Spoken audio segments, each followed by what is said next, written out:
Hey guys, this is Shawn and Toria, and we just wanted to start this episode off with a little thank you to you guys.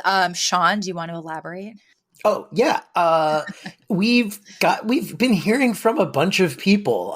Hilariously, probably because it was the only like social media account posted in correlation with this show. A lot of people have been reaching out directly to Jamie, who made our logo, and that's great. And Jamie's awesome, and you should hire her to do your art. But yeah, she's been passing along just like all of these really nice comments and people saying they found the show, and also special shout out to our first ever monthly supporter, Melissa, who reached out. Yeah, so she's a subscriber. If you go to, we say it at the end of every show, you go to our anchor.fm page and then you can subscribe and anyway, she's our very first one ever, and it's super cool. And we're very, very grateful that everyone is listening and that people are, giving up their hard-earned money to support us.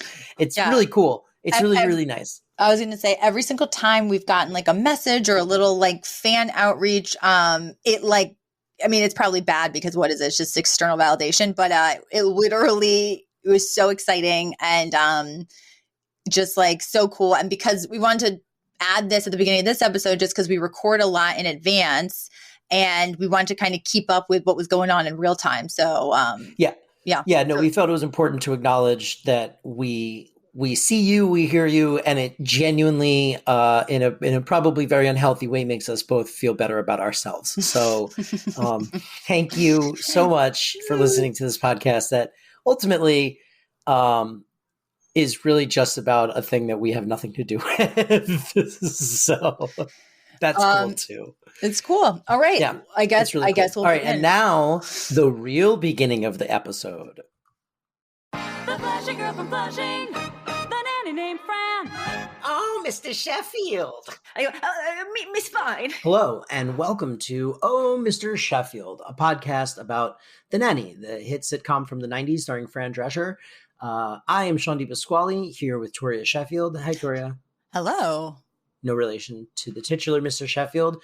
And we're going to talk about The Nanny, a show that we both love. And this is episode 9 of the podcast and also season 1, episode 9 of The Nanny, Personal Business.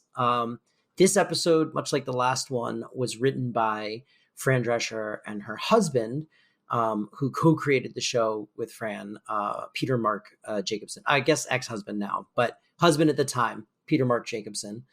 And it's an interesting episode. It's a very interesting episode. I don't think we could do it today. Let's cover some of the larger themes. I'll quickly say sexual assault, human Pimping. trafficking. Yeah.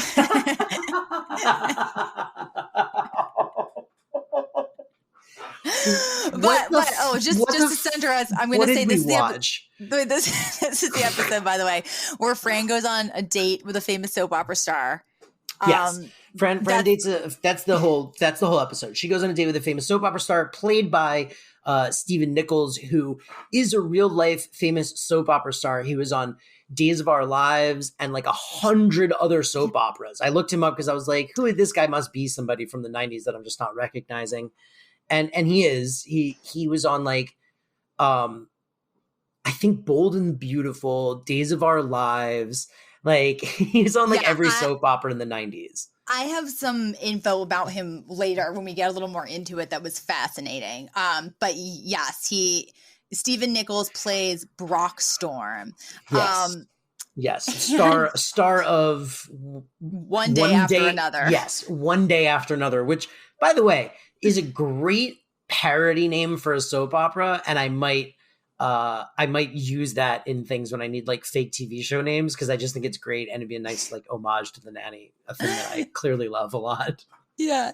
And this whole episode, it's called Personal Business because it starts with everybody around the breakfast table as usual. And basically Fran gets a call on Mr. Sheffield's business line. She gets a call from Val where they're literally just gossiping, which causes Mr. Sheffield to miss an important call from Japan. And I was like, why is a Broadway producer getting important business calls from Japan? But I don't know. Maybe there's some investor there. Who knows? That's what I assumed. I assumed because he's always looking for money, which also doesn't make sense because they live extravagantly. But he's always looking for investors for his... They play him like a producer with a ton of money who you normally in real life, I think, would just be an investor in musicals, you know? But he's, for some reason, never spending his own money on these things. He's always like, we need to impress the investors, you know? So yeah, I guess that's what's happening in Japan. Yeah. But anyway, so he misses this call from Japan, which, causes Mr. Sheffield to set this firm line at the beginning of the episode. He's like, personal and business will now be separate in this house. Like, I don't want you, Miss Fine, getting any of your personal calls here. I don't want you talking about personal. Like, this is purely professional. Yeah. And there was also in this scene, I wrote, ew, gross Victoria's Secret Niles masturbation joke. Yes. Which was, a friend right comes off in the bat. Like, it's so weird, dude. Well, it's just this weird dynamic where like Fran is wearing this robe and she's like, oh, I got it from Victoria's Secret. And Brighton goes, can I have the catalog? Which already is like gross for a kid to say around the breakfast table. But then Niles goes, you can have it once I'm finished. Yeah. And you're like, I mean, there's like a little girl at this table. You're like, oh, I guess all the men in this house are just fucking jerking it to Victoria's Secret catalog. Like, what? And sharing the catalog, passing it around. Man, what we did pre-internet, you know? Now everyone can just keep it to themselves. But again, this episode, go on. There's also a setup, this weird kind of C plot where Fran and Maggie are wearing the same clothes throughout the episode. Like, it starts in this first scene, Fran and Maggie are both dressed in the same bathrobe, and they don't really acknowledge it too much. Just that, like, I guess she likes her style, and so she's dressing like her now. I guess so. I didn't even fully notice that. But what I did notice is the outfit that Fran wears in our promo illustration is in this episode. Did you notice that? Yes, I did. And there's a whole conversation about the fur and yeah. Well, so basically, Mr. Sheffield sets this boundary.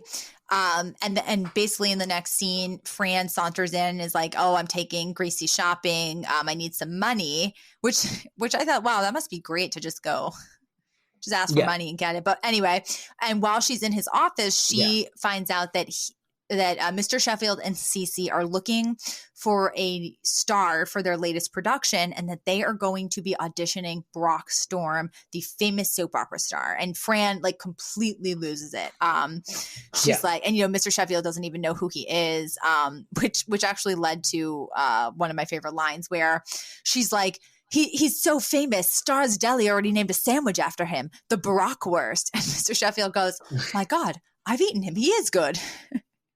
And it was so silly and like played earnestly. He wasn't saying it sarcastically. It was, and she's like, he's so good. When he cries, snot comes out of his nose. So, it's established that she is just like, weak at the knees for this famous soap opera star. Nose snot is one of the ways that I do identify a really good actor or actress. To be fair, it is. If I see someone crying and I see like snot coming out of their nose on like a movie or TV, I'm always like, wow, commitment. Yeah, sometimes it's Sometimes it's too much. Sometimes it's too much for me to handle. Sometimes it's too much. Well, yeah, in What's Eating Gilbert Grape, Leonardo DiCaprio does it too much. There's too much spit and snot. Like every scene, he's like, and it's like just like everywhere. Too much. Great performance, a little too much snot. But anyway, that's for my What's Eating Gilbert Grape podcast. What's Eating Shawn about Gilbert Grape. We'll do that. Plug that in the future. There's a lot I could say that I won't say right now. I did not think you were going to go for the performance where he's playing a disabled boy. Mentally disabled boy. It was just too much. It felt like It felt like parody of disabled person with that much snot. You know what I mean?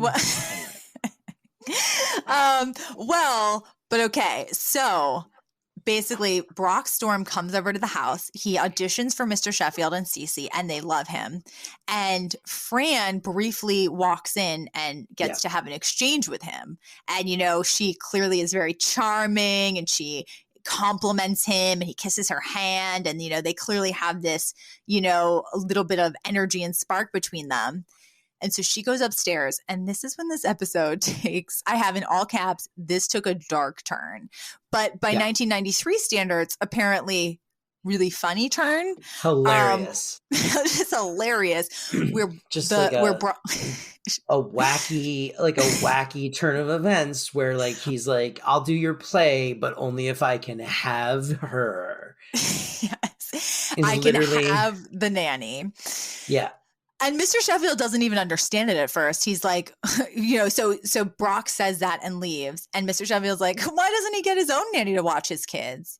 Yeah. And they're like, and Cece and Niles look at each other knowingly, and they're like, that's not what he means, sir.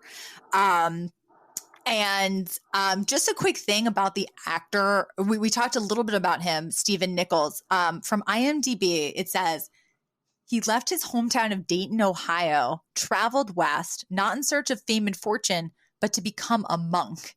He landed in Hollywood at the Self-Realization Fellowship Temple, where he studied yoga, cooked vegetarian meals for the residents, and lived a monk's life, preparing to enter the ashram. After 3 years of deep meditation, celibacy, and a steady diet of the films of Truffaut, Bergman, and I'm saying this wrong. Cassavetes. I don't even want to say it. It's Cassavetes.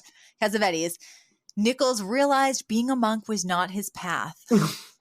And then he becomes a soap opera star. Wow. What a life. And it all leads to this role where he's like, yeah, I'll play a sexual assailant. Yes. Yeah. Why not? You know, it's just like real life, guys. And I think just like, you know, in like a post-Harvey Weinstein world, it is just unfathomable. that this would just be, you know, oh, that guy's a jerk. what a funny thing to ask for. It's no, you know, she it's literally just, like the button on this is that she's like, I kicked him in the balls. Like that's basically the end of this. She's like, he can hit really high notes now, and they're like, wah wah wee wah. She really got him, and it's like, why would he? No, he should be in prison. He like forces himself on her in the car. Well, here's the thing. So he leaves and, you know, and is like, those are my terms. I basically, you got to pay me a lot of money and I get your nanny.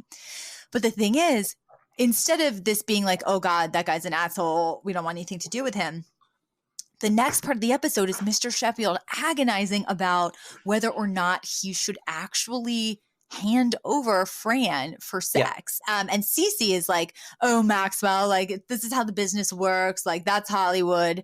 And actually another really weird line where she was like, and Fran clearly is obsessed with him. Like if anything, we're doing her a favor, you know, setting them up on this date. And Mr. Sheffield goes, all right, I'll do it, but I won't like it. At which point Cece goes, where have I heard that before? And I'm like, wait, so does Cece like force Mr. Sheffield to do super weird stuff in bed? Is that the implication? Yes, that is the implication there. It seems like it was. I can't imagine what else she would have been implying, but I wrote the same note. I wrote, whoa, what fucked up sex shit did they do? Because what are they doing? What are they doing that her response to that would be, oh, I'll do it, but I've heard that before. I've heard I'll do it, but I like, what else could he possibly, what's the scenario where Mr. Sheffield would have said to Cece, I'll do it, but I won't like it? Yeah, it's also very, very not sex positive, very, very kink shamey, lots of stuff happening there. But so the thing is, this episode, the way that it kind of toes the line between conceptually delving into dark territory, but like weirdly not feeling dark is basically they bring Fran in and they're like, would you want to go on a date with him? And she's like, are you kidding? You're making my dreams come true. And then she's like, wait a second. Is this some sort of like weird business exchange where he's not going to agree to do the show unless he can, be with me? And they're like, and she's like, it's fine, and leaves. Yeah. So it's like suddenly nobody else is like morally culpable because we've He's established that Fran doesn't care. She's so thrilled to go on a date with this guy. So that scene is the same one where she's wearing the outfit that we use in our logo that was drawn by the great Jamie Scout Gallery, who you should check out, Jamie Scout Gallery on Instagram. Mm-hmm. But that scene, so there's a thing that happens in that scene that reminded me of like the cultural shift from the 90s to now, which is, so Cece makes a comment. Fran walks in wearing matching fur hat and an outfit. And Cece says, "Nanny, fine, a synthetic fur? How very PC of you." Like insulting the fact that it's not real fur, right? And Fran goes, "What?" And Cece goes, "PC is in politically correct." And it's so funny to me how like she's using like the PC thing as like a dig, because it was like, "Oh, you're PC," which like I don't think that's what you would frame this as now. Like I think like you would flip it the other way, where it would be Fran digging on Cece for not wearing synthetic fur. You know what I mean? Yes.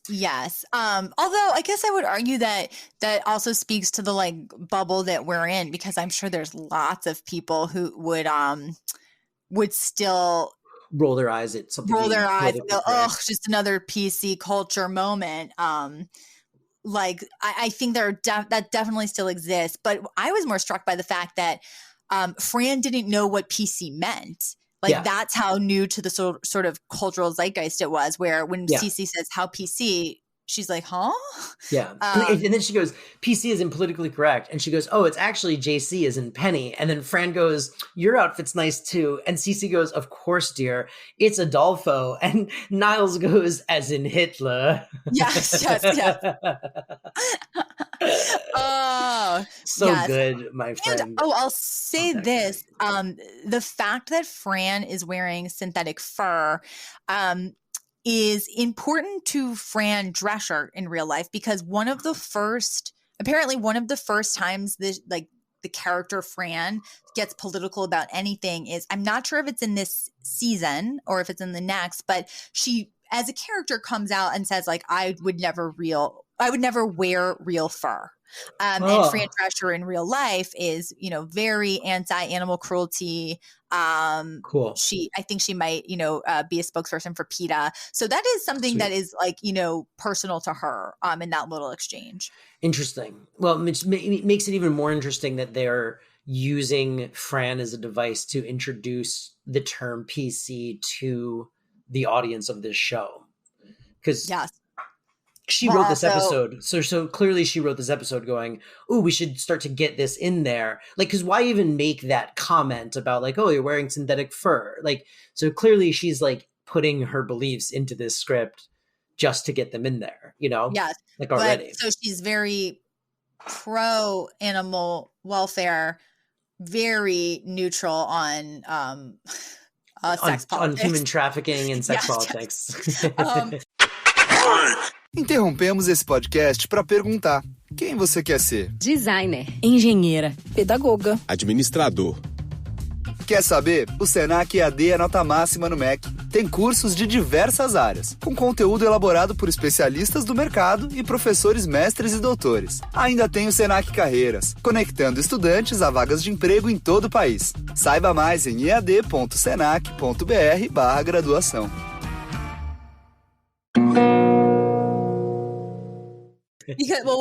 So she goes on a date with this guy and she's like so thrilled. She doesn't even care that it's, she's being used.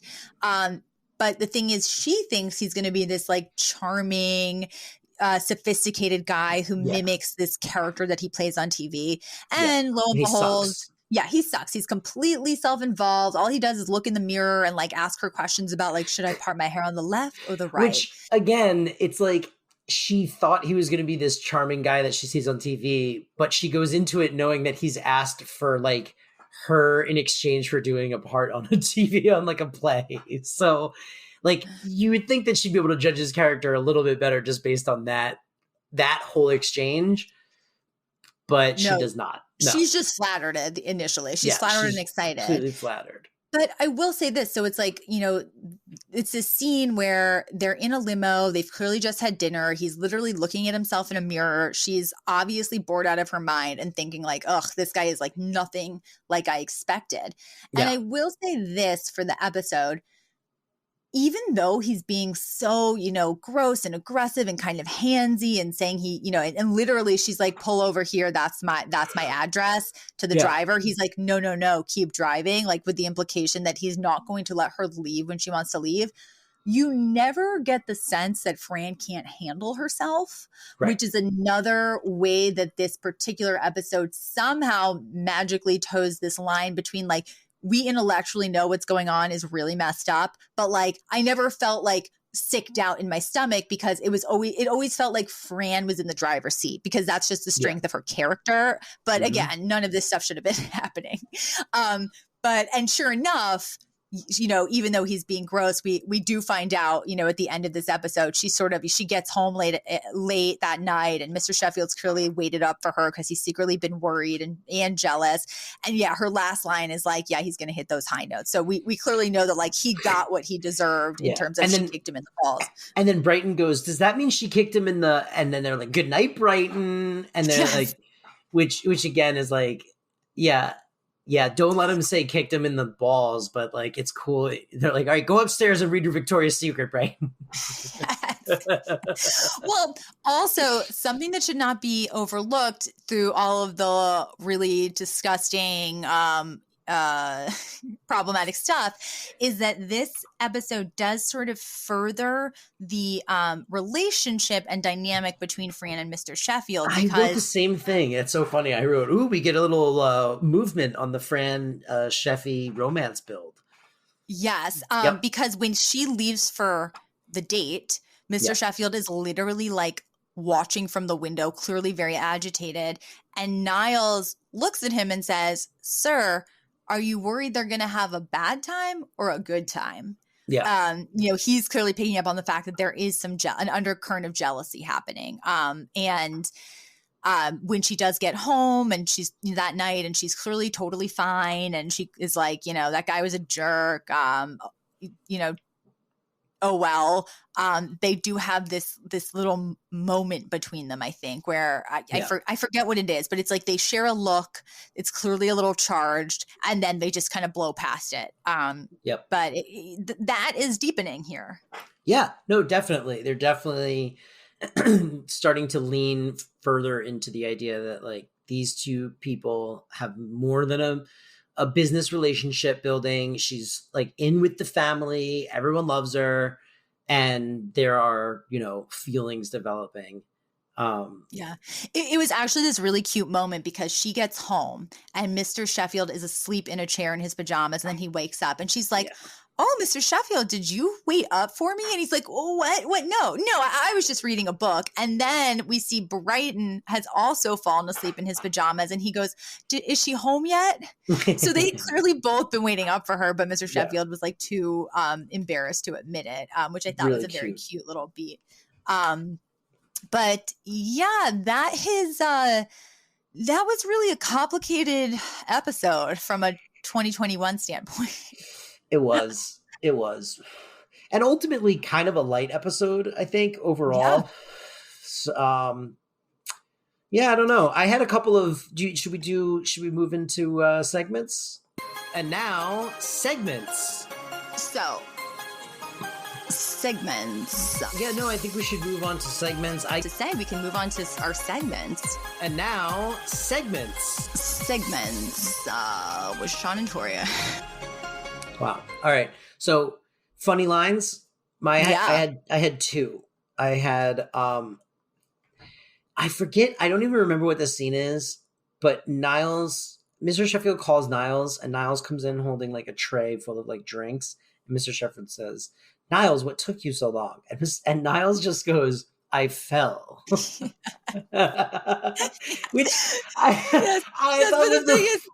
Dude, it's not even like a funny one-liner. It's just so funny that that's his response is I fell. It's so sarcastic and like catty. But the thing is, we know as an audience that he didn't fall. He was literally watching TV right before that moment. So the lie comes so quickly to him. And I just wrote, Niles is such a catty bitch.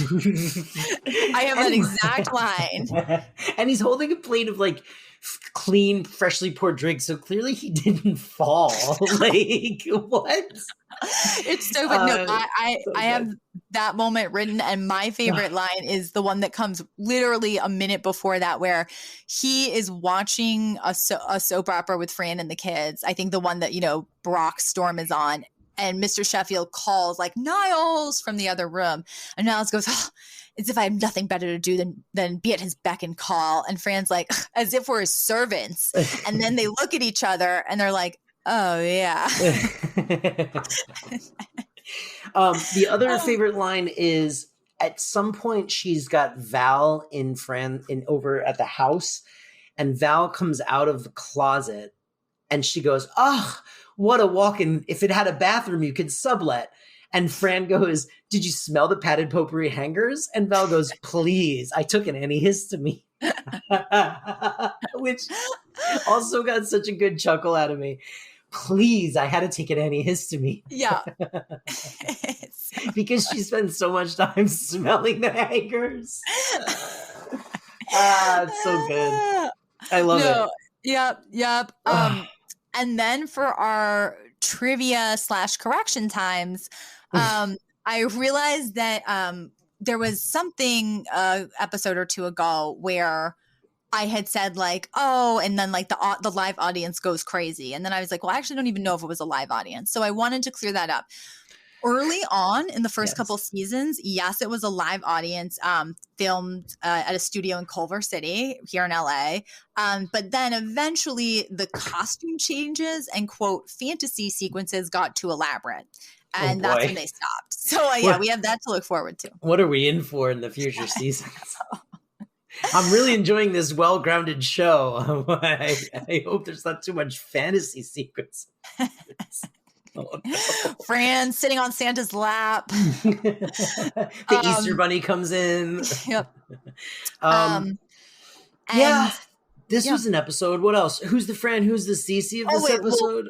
Quickly, Yiddish. Let's do some Yiddish. Oh, yeah, Yiddish. What's our Yiddish phrase? Don't sound too excited. No. I'm excited. There's two things. The first thing is when Cece is trying to sort of butter Fran up for this date before they find out that she's actually like more than willing to do it. Yeah. She goes, Franny, Franala. So for those who don't know, when you add Allah at the end of a name in Yiddish, that means beloved little. So it's like I grew up with people calling me Tortala. Yeah. They call my cousin Jenna Jennala. Yeah, Shawnala. My grandma called me Shawnala. And also sometimes Bubbala and also sometimes Tutala. But all of those things mean like loving. Yes, it's a little pet name in Yiddish. Yeah. But so that was something I just wanted to call out. That's not even the word for the day. But the word is I never even heard this before, so I think I'm going to say it wrong. Shmugage. Shmugage? Shmagegi. Shmagegi. Shmagegi. Yeah. Which is Yiddish for baloney, nonsense, when you're full of hot air. You're full of shmagegi. It's nonsense. It's he's a meaningless hokum. Yeah. So we got two this week, and then, also sometimes it's used as like a loser too. Like, oh, he's a real schmagegi, which is like he's a real like just like kind of petty like nitwit, Oh, okay, schmagegi. Okay. So I think it has multiple connotations, maybe like depending on the context. Mm-hmm. Yeah. Interesting. Okay. Mm-hmm, wow, you are a real schmagegi expert. I'm a real Yiddish cup. And so I feel like I've been getting really bad with the Fran or the Cece, just because.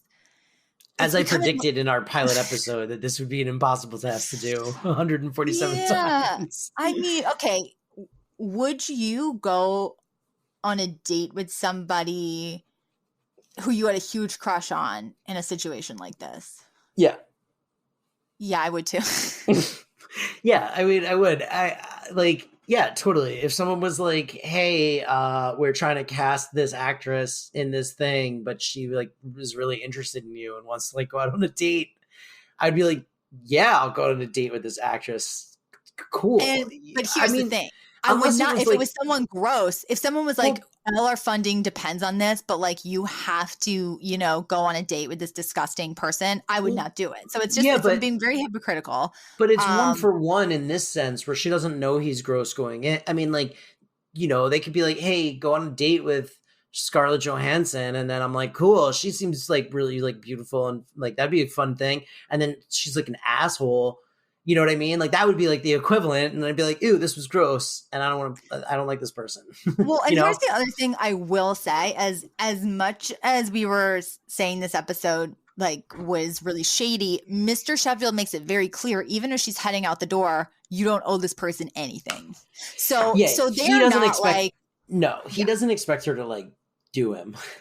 Yeah. Like it's a little ambiguous. I think at first it's like, wait, is it that, you know, that plot line from like Mad Men where like, you know, Joan's going to make partner if she has sex with this guy. It's not as clear as that. We're like, oh, it might just be go on a date and charm him. And Joan was always too good for that. Poor Joan. I mean, that's actually a great one. If John Hamm demanded me to go out with him for something, I think I would. I have no integrity. Oh my God. John Hamm doesn't seem like a bad person at all. From all accounts, he seems like a very nice man, you know? He touched my lower back once. Ooh, inappropriately? No, I thought it was or rather needlessly. Like, could he have done it without touching your back? Okay, he absolutely could have, and I was over the moon until it's when I worked at this audio post-production place, and then the sound engineer who he was working with, who was like a 45-year-old man, came out during a break and was like, "Oh, John Hamm is the nicest, but what a back toucher, am I right?" So clearly he was touching everybody's back, men's included, and it really knocked the air out of my sails. True. Makes it less creepy too if he's just a back toucher. Yeah, I would not like that. I would be like, John Hamm, I'm sorry, please don't touch me. Thank you.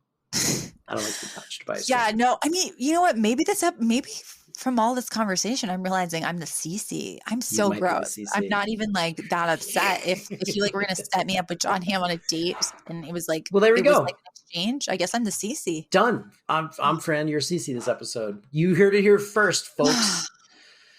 What else we got? That is all. I think we covered it. Wow. This, you know what? Like I said, pretty light episode overall. Not in my top 5, I don't think. Even though I think this is like the 5th episode. Or whatever. No, it's not. It's the 9th. It's not. Yeah, I mean, I don't know. It was an okay episode, but I felt that like ultimately this show is at its strongest when it's about the family and less when it's about like some weird forced plot, you know, like external plot, you know? And I get that they wanted to do something that would showcase his feelings for Fran, but I feel like there was probably alternative ways to get the audience there without having it to feel quite so like forced, really, you know? Yeah. But what are you going to do? That's it. I mean, yeah, they can't all be our number one. They can't all be our number one. There's only, there's one and only means one and only. We know that the number one podcast is this podcast, Oh, Mr. Sheffield, which you're probably listening to on your chosen platform. And that's great. And please like and subscribe and leave a comment if that's the thing that you can do there.